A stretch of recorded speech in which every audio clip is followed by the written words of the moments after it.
Ito po yung lamisa. Ayan. Ayan po yung kabuuhan. Ayan.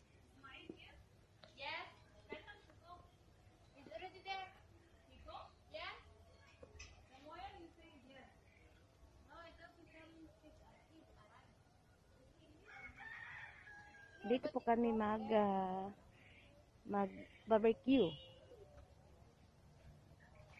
Dito po kami guys mag-barbecue. So, yan. Ang aming barbecue.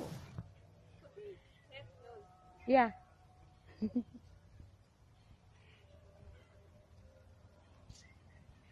Si Inday Galtay.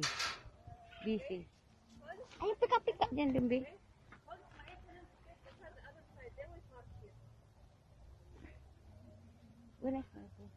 Punta po tayo sa guys, sa pika. Maraming pika dito.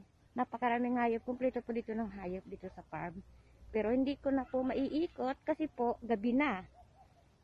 So, madilim na po. Ito po yung pika. Hindi ko rin abot. Hirap kasi ng guys, ng tawag dito, pandak. So, ayan. Ang gaganda nila. Ayan, pika. Gusto ko makita yung ibuka nila yung kanilang pakpak. Pero hindi matutulog na siguro. Kaya hindi ko guys makita yung pagbuka ng kanilang mga buntot pala. Nga pala, buntot. Ayan po sila, ang dami nila. Ayan. Ang dami pong pika. Try natin dito sa taas at tayo.